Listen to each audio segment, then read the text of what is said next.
1 പത്രോസ് 2:24 അവൻ്റെ മുറിവിനാൽ നിങ്ങൾ സൗഖ്യമുള്ളവരാക്കപ്പെട്ടിരിക്കുന്നു. കർത്താവിൻ്റെ മുറിവിൽ നമുക്ക് വേണ്ടി സൗഖ്യം അവൻ കരുതി വെച്ചിട്ടുണ്ട്. അവൻ്റെ മുറിവിനാൽ നിങ്ങൾ സൗഖ്യമുള്ളവരാക്കപ്പെട്ടിരിക്കുന്നു. ഹല്ലേലൂയാം, ഹല്ലേലൂയാം. യേശുവേ നന്ദി, യേശുവേ സ്തുതി. പരിശുദ്ധാത്മാവേ നന്ദി, പരിശുദ്ധാത്മാവേ സ്തുതി. പരിശുദ്ധാത്മാവേ നന്ദി, പരിശുദ്ധാത്മാവേ സ്തുതി. ഹല്ലേലൂയ. ലൂക്കാസ് വിശേഷം 7-ാം അധ്യായത്തിൽ 18 മുതൽ 23 വരെയുള്ള തിരുവചനങ്ങൾ. സ്നാപകന്റെ ശിഷ്യന്മാർ യേശുവിനെ സമീപിക്കുന്നു. അതാണ് സംഭവം. ഈ സംഭവങ്ങളെ പറ്റിയെല്ലാം യോഹന്നാന്റെ ശിഷ്യന്മാർ അവനെ അറിയിച്ചു. അവൻ ശിഷ്യന്മാരിൽ 2 പേരെ വിളിച്ച്, വരാനിരിക്കുന്നവൻ നീ തന്നെയോ അതോ ഞങ്ങൾ വേറൊരുവനെ കാത്തിരിക്കണമോ എന്ന് കർത്താവിനോട് ചോദിക്കാൻ പറഞ്ഞയച്ചു. അവിടെ സ്നാപകൻ 2 പേരെ യേശുവിൻ്റെ അടുക്കൽ പറഞ്ഞയക്കുക. എന്തിനാണ് പറഞ്ഞയച്ചത്? വരാനിരിക്കുന്നവൻ നീ തന്നെയാണോ അതോ മറ്റൊരുവനെ വേറൊരുവനെ ഞങ്ങൾ കാത്തിരിക്കണമോ? അവർ അവൻ്റെ അടുത്ത് ചെന്ന് പറഞ്ഞു, വരാനിരിക്കുന്നവൻ നീ തന്നെയോ അതോ ഞങ്ങൾ വേറൊരുവനെ കാത്തിരിക്കണമോ എന്ന് ചോദിക്കാൻ സ്നാപക യോഹന്നാൻ ഞങ്ങളിതിൻ്റെ അടുത്തേക്ക് അയച്ചിരിക്കുന്നു. ഹല്ലേലൂയ. ഇനി അതിന് കർത്താവ് ഉത്തരം പറയുന്നില്ല. ആ ചോദ്യത്തിന് യേശു ഉത്തരം പറയുന്നില്ല. കർത്താവ് ഒരു പ്രവൃത്തി ചെയ്യുക. അപ്പോൾ യേശു വളരെ പേരെ രോഗങ്ങളിൽ നിന്നും പീഡകളിൽ നിന്നും അശുദ്ധാത്മാക്കളിൽ നിന്നും സുഖപ്പെടുത്തുകയും അനേകം കുരുടന്മാർക്ക് കാഴ്ച കൊടുക്കുകയും ചെയ്തു. അവൻ പറഞ്ഞു, നിങ്ങൾ കാണുകയും കേൾക്കുകയും ചെയ്തെല്ലാം ചെന്ന് യോഹന്നാനെ അറിയിക്കുക. കുരുടന്മാർ കാണുന്നു, മുടന്തന്മാർ നടക്കുന്നു, കുഷ്ഠരോഗികൾ സുഖപ്പെടുന്നു, ചെകിടർ കേൾക്കുന്നു, മരിച്ചവർ ഉയർപ്പിക്കപ്പെടുന്നു, ദരിദ്രരോട് സുവിശേഷം പ്രസംഗിക്കപ്പെടുന്നു. എന്നിൽ ഇടർച്ച ഉണ്ടാകാത്തവൻ ഭാഗ്യവാൻ. ഹല്ലേലൂയ. അവർ ചോദിച്ച ചോദ്യത്തിന് യേശു മറുപടി കൊടുക്കുന്നില്ല. പക്ഷേ യേശു അന്ധന്റെ കണ്ണ് തുറക്കുന്നു, ചെകിടന്റെ കാതു തുറക്കുന്നു, തളർവാദ രോഗിയെ എഴുന്നേൽപ്പിക്കുന്നു, മരിച്ചവരെ ഉയർപ്പിക്കുന്നു. ഇതൊക്കെ ചെയ്തിട്ട് യേശു പറയുക, യോഹന്നാനോട് ചെന്ന് ഇത് പറയാൻ. ഹല്ലേലൂയ. അവനോട് ചെയ്തതെല്ലാം ചെന്ന് പറയാൻ പറഞ്ഞു. ഇതാണ് അടയാളം. യേശു ഇന്നും ജീവിക്കുന്നു, മരിച്ച് ഉയർത്തുന്നിട്ട് ഇന്നും ജീവിക്കുന്നു എന്നതിൻ്റെ തെളിവാണ് അത്ഭുത രോഗശാന്തികളും അടയാളങ്ങളും. യേശു ക്രിസ്തു ഇന്നും ജീവിക്കുന്നു, ഉയർത്തുന്നിട്ട് ജീവിക്കുന്നു എന്നതിൻ്റെ വ്യക്തമായ തെളിവുകളാണ് അത്ഭുത രോഗശാന്തികളും അടയാളങ്ങളും. യേശു ഉയർത്തുന്നിട്ട് ഇന്നും ജീവിക്കുന്നതിൻ്റെ തെളിവാണിത് രോഗശാന്തികൾ. ഹല്ലേലൂയ. കർത്താവ് രോഗികളെ സൗഖ്യമാക്കും. അവൻ്റെ മുറിവിനാൽ സൗഖ്യമുണ്ട്. യെശയ്യാ 53:5 അവൻ്റെ ക്ഷതങ്ങളാൽ നിങ്ങൾ സൗഖ്യമുള്ളവരാക്കപ്പെട്ടിരിക്കുന്നു. അവൻ്റെ ക്ഷതങ്ങളാൽ നിങ്ങൾ സൗഖ്യമുള്ളവരാക്കപ്പെട്ടിരിക്കുന്നു. പുറപ്പാട് 15:26 ഞാൻ നിന്നെ സുഖപ്പെടുത്തുന്ന കർത്താവാണ്. ഞാൻ നിന്നെ സുഖപ്പെടുത്തുന്ന കർത്താവാണ്. ഹല്ലേലൂയ. ജെറമ്യ 17:14 കർത്താവേ എന്നെ സുഖപ്പെടുത്തണമേ, അപ്പോൾ ഞാൻ സൗഖ്യമുള്ളവനാകും. കർത്താവേ എന്നെ രക്ഷിക്കണമേ, അപ്പോൾ ഞാൻ രക്ഷപ്പെടും. കർത്താവേ അങ്ങയുടെ വചനമാണ് എൻ്റെ പ്രത്യാശ, അങ്ങ് മാത്രമാണ് എൻ്റെ പ്രത്യാശ. ഹല്ലേലൂയ. കർത്താവേ എന്നെ സുഖപ്പെടുത്തണമേ, അപ്പോൾ ഞാൻ സൗഖ്യമുള്ളവനാകും. കർത്താവേ എന്നെ രക്ഷിക്കണമേ, അപ്പോൾ ഞാൻ രക്ഷപ്പെടും. ഹല്ലേലൂയ. കർത്താവ് നിങ്ങളെ രക്ഷിക്കും, നിങ്ങൾക്ക് സൗഖ്യം നൽകും, നിങ്ങൾക്ക് ഉറപ്പായിട്ടും വിടുതൽ നൽകും. യാക്കോബ് 5:15 യാക്കോബ് 5:15 വിശ്വാസത്തോടെയുള്ള പ്രാർത്ഥന രോഗിയെ സുഖപ്പെടുത്തും. കർത്താവ് അവനെ എഴുന്നേൽപ്പിക്കും. അവൻ പാപങ്ങൾ ചെയ്തിട്ടുണ്ടെങ്കിൽ അവിടുന്ന് അവന് മാപ്പ് കൊടുക്കും. ഹല്ലേലൂയ. വിശ്വാസത്തോടെ ഉള്ള പ്രാർത്ഥന. പ്രാർത്ഥിക്കുന്ന ആളിന് വിശ്വാസം വേണം, പ്രാർത്ഥന സ്വീകരിക്കുന്ന രോഗിക്കും വിശ്വാസം വേണം. രോഗിക്കും വിശ്വാസം വേണം, പ്രാർത്ഥിക്കുന്ന ആളിന് വിശ്വാസം വേണം. വിശ്വാസത്തോടെയുള്ള പ്രാർത്ഥന രോഗിയുടെയും പ്രാർത്ഥിക്കുന്ന ആളുടെയും പ്രാർത്ഥനയ്ക്ക് മറുപടിയാണ്. കർത്താവ് രോഗിയെ സുഖപ്പെടുത്തും, കർത്താവ് അവനെ എഴുന്നേൽപ്പിക്കും. Hallelujah, hallelujah. യേശുവേ നന്ദി, യേശുവേ സ്തുതി, യേശുവേ നന്ദി. അപ്പം സൗഖ്യം പ്രാപിക്കുവാൻ, അനുഗ്രഹം പ്രാപിക്കുവാൻ, വിടുതൽ പ്രാപിക്കുവാൻ നമുക്ക് വേണ്ടത് എന്താണ്? വിശ്വാസം. എന്ത് വേണം? ഒന്ന് പറഞ്ഞേ, എല്ലാവരും പറഞ്ഞേ. ഉണ്ടോ? ആഴമായ ഉറപ്പുള്ള ഒരു വിശ്വാസം നമ്മുടെ ഹൃദയത്തിൽ വേണം. കർത്താവ് എനിക്ക് സൗഖ്യം നൽകും, കർത്താവ് എന്നെ അനുഗ്രഹിക്കും, കർത്താവിൻ്റെ കുടുംബത്തെ അനുഗ്രഹിക്കും, ഇപ്പോഴത്തെ ഈ പ്രതിസന്ധിയിൽ നിന്ന്, ഈ തകർച്ചയിൽ നിന്ന് എൻ്റെ യേശു എനിക്കൊരു വിടുതൽ നൽകുമെന്ന് ഹൃദയത്തിൽ നിന്ന് വിശ്വസിച്ച് ഉറപ്പിച്ചുകൊണ്ട് കണ്ണുമടച്ചുകൊണ്ട് വിശ്വസിച്ചു. കർത്താവ് നിങ്ങൾക്ക് വേണ്ടി പ്രവർത്തിക്കും. വിശ്വാസത്തിൻ്റെ മേല കർത്താവ് നിങ്ങൾക്ക് വേണ്ടി പ്രവർത്തിക്കാനായിട്ട് പോകുന്നത്. ഹല്ലേലൂയ. വിശ്വാസികളുടെ പിതാവാരാണ്? ആരാണ്? അബ്രാഹാം. എങ്ങനെയാ വിശ്വാസികളുടെ പിതാവായത്? എങ്ങനെയാ വിശ്വാസത്തിന്റെ പിതാവായത്? അബ്രാഹാം വിശ്വസിച്ചു. അബ്രാഹാം വിശ്വസിച്ചു, അങ്ങനെ വിശ്വാസത്തിന്റെ പിതാവായിട്ട് മാറി. ഹല്ലേലൂയ. അബ്രാഹാം എന്താ വിശ്വസിച്ചത്? എന്താ വിശ്വസിച്ചത്? എന്താ വിശ്വസിച്ചത് അബ്രാഹാം? ദൈവത്തിൻ്റെ വാഗ്ദത്തത്തിൽ വിശ്വസിച്ചു. ദൈവത്തിൻ്റെ വാഗ്ദത്തത്തിൽ അബ്രാഹാം വിശ്വസിച്ചു. അതാ വിശ്വാസം. 75 വയസ്സുള്ള അബ്രാഹത്തോട് ദൈവമായ കർത്താവ് എന്താ പറഞ്ഞത്? എന്താ പറഞ്ഞത്? നിനക്കൊരു പുത്രനെ തരും, വയസ്സ് 75.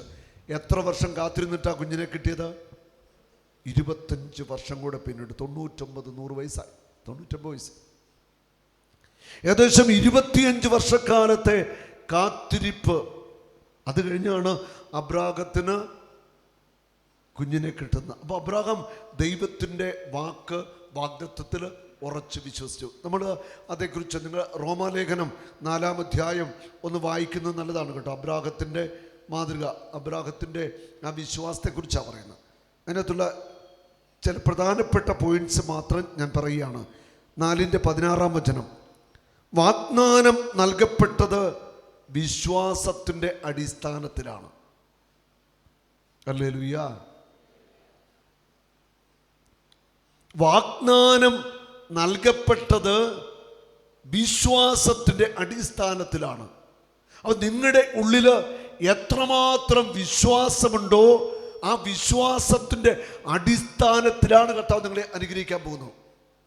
എത്രമാത്രം നിങ്ങൾ വിശ്വസിക്കുന്നു, ആ വിശ്വാസത്തിൻ്റെ ആ ഒരു ശക്തിയിൽ കർത്താവ് നിങ്ങളെ അനുഗ്രഹിക്കാനായിട്ട് പോവുക. വിശ്വാസത്തിൻ്റെ അടിസ്ഥാനം. ഹല്ലേലൂയ. അത് വളരെ പ്രധാനപ്പെട്ട കാര്യമാണ്. Hallelujah, hallelujah. വിശ്വാസത്തിൻ്റെ അടിസ്ഥാനം. നിങ്ങൾ വിശ്വസിക്കണം വാഗ്ദത്തത്തെ. ദൈവത്തിൻ്റെ വചനം, ഈ വചനങ്ങൾ വാഗ്ദത്തമുണ്ട്. 8000-ലധികം വാഗ്ദത്തം വിശുദ്ധ ബൈബിളിലുണ്ട്, നമുക്ക് വേണ്ടി തന്നിരിക്കുകയാണ്. ദൈവത്തിൻ്റെ വചനത്തിൽ, ദൈവത്തിൻ്റെ വാഗ്ദത്തത്തിൽ അങ്ങോട്ട് വിശ്വസിക്കണം. എങ്ങനെ വിശ്വസിക്കണം? കണ്ണുമടച്ച് വിശ്വസിക്കണം. വേറെ ഒന്നുമില്ല, വേറെ ചോദ്യം ചെയ്യുന്ന കാര്യമൊന്നുമില്ല, സംശയിക്കുന്ന കാര്യമില്ല. ഉറച്ചങ്ങോട്ട് വിശ്വസിക്കുക. ഹല്ലേലൂയ. അബ്രാഹാം വിശ്വസിച്ചു. ദൈവത്തിൻ്റെ ആ വാഗ്ദത്തത്തിൽ, വചനത്തിൻ്റെ വാഗ്ദത്തത്തിൽ വിശ്വസിച്ചു. തുടർന്ന് പറയുന്നു, അത് ഒരു ദാനമായിരിക്കുന്നതിനും അങ്ങനെ അബ്രാഹത്തിൻ്റെ എല്ലാ സന്തതിക്കും, നീവൽ ലഭിച്ച സന്തതിക്ക് മാത്രമല്ല അബ്രാഹത്തിൻ്റെ വിശ്വാസത്തിൽ പങ്കുചേരുന്ന സന്തതിക്കും ലഭിക്കുമെന്ന് ഉറപ്പുണ്ടായിരിക്കുന്നതിന് വേണ്ടിയാണ്. അവൻ നമ്മളെല്ലാവരുടെയും പിതാവാണ്. ഞാൻ നിന്നെ അനേകം ജനതകളുടെ പിതാവാക്കിയിരിക്കുന്നുവെന്ന് എഴുതിയിരിക്കുന്നുവല്ലോ.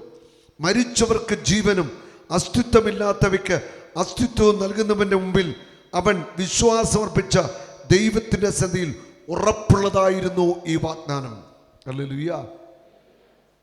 മരിച്ചവർക്ക് ജീവൻ നൽകുന്ന, അസ്തിത്വമില്ലാത്തവയ്ക്ക് അസ്തിത്വം നൽകുന്ന ദൈവം, അതായത് മരിച്ചവരെ പോലും ഉയർപ്പിക്കുന്ന ദൈവത്തിൻ്റെ മുമ്പിൽ ഉറപ്പുള്ളതായിരുന്നു ഈ വാഗ്ദാനം.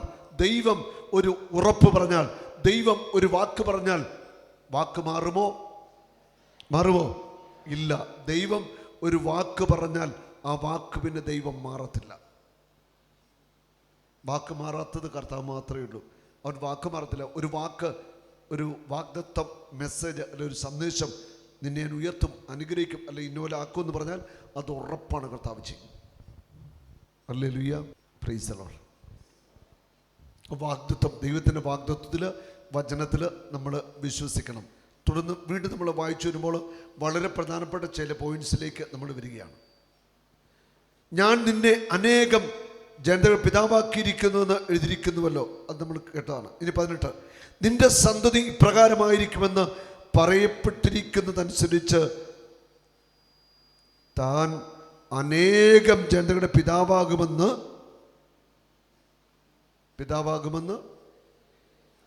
അതൊന്നും പറഞ്ഞേ. അടുത്ത വാക്ക്.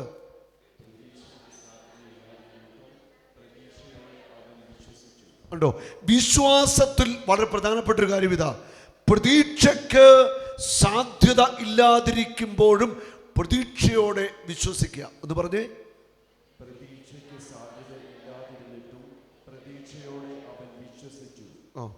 പ്രതീക്ഷയ്ക്ക് സാധ്യത ഇല്ലാതിരുന്നിട്ടും പ്രതീക്ഷയോടെ വിശ്വസിക്കുക. ഇത് വിശ്വാസത്തിൽ പ്രധാനപ്പെട്ട കാര്യമാണ്. ഒരു സാധ്യതയില്ല. ഡോക്ടർ പറയുന്നു പരമാവധി ഒരു 30 ദിവസത്തെ ആയുസേ ഉള്ളൂ, ആൾ മരിക്കും. ഡോക്ടറിൻ്റെ മെഡിക്കൽ സയൻസ് പ്രകാരമുള്ള വിധി തീർപ്പ് കഴിഞ്ഞു, മരിക്കും. നമ്മൾ എന്ത് ചെയ്യണം? ഡോക്ടർ പറഞ്ഞത് ശിരസാ ഏറ്റെടുത്ത് മനസ്സിൽ വിശ്വസിച്ച് മരിക്കാൻ റെഡിയാണ്. ആണോ പറയുക? അല്ല, ഡോക്ടർ പറയുന്നതല്ല അവസാന വാക്ക്. അത് മെഡിക്കൽ സയൻസ് പറയുന്നതാണ്, അത് വിശ്വസിക്കേണ്ട. യേശു പറയുന്നതാണ് അവസാന വാക്ക്. ഹല്ലേലൂയ. യേശു പറയുന്നതാണ് അവസാനത്തെ വാക്ക്.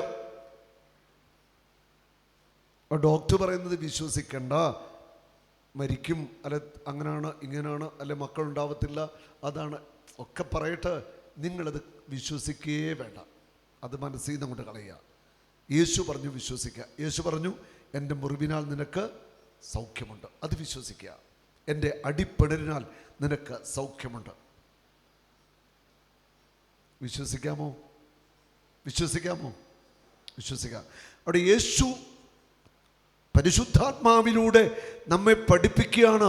പ്രതീക്ഷയ്ക്ക് സാധ്യത ഇല്ലാതിരിക്കുമ്പോഴും പ്രതീക്ഷയോടെ വിശ്വസിക്കുക. ഇത് വിശ്വാസത്തിൽ അടിസ്ഥാനപരമായിട്ടൊരു കാര്യമാണ്. ഒരു സാധ്യത ഇല്ലാതിരിക്കുമ്പോഴും നമ്മൾ എന്ത് പറയണം? സാധ്യതയുണ്ട്. എൻ്റെ ദൈവം വഴി തുറക്കും. എൻ്റെ ദൈവത്തിന് സാധ്യതയുണ്ട്. നമ്മുടെ ബുദ്ധിയിലും ചിന്തയിലും കഴിവിലും ഒരു സാധ്യതകളും ഇല്ലാതിരിക്കുമ്പോൾ, എല്ലാ വാതിലുകളും അടഞ്ഞിരിക്കുമ്പോൾ ഞാനും നിങ്ങൾ വിശ്വസിക്കണം, എൻ്റെ ദൈവം എനിക്ക് വേണ്ടി ഒരു വാതിൽ തുറക്കുമോ? തുറക്കുന്നേ. യെശയ്യാ 45:2, നിനക്ക് മുൻപേ ഞാൻ പോയി മലകളെ നിരപ്പാക്കും, പിച്ചളവാതിലുകൾ തകർക്കും, ഇരുമ്പ് ഓടാമ്പലുകൾ ഒടിക്കും. എല്ലാ വഴിയും അവൻ തുറക്കുമെന്ന് വിശ്വസിക്കണം. ഹല്ലേലൂയ.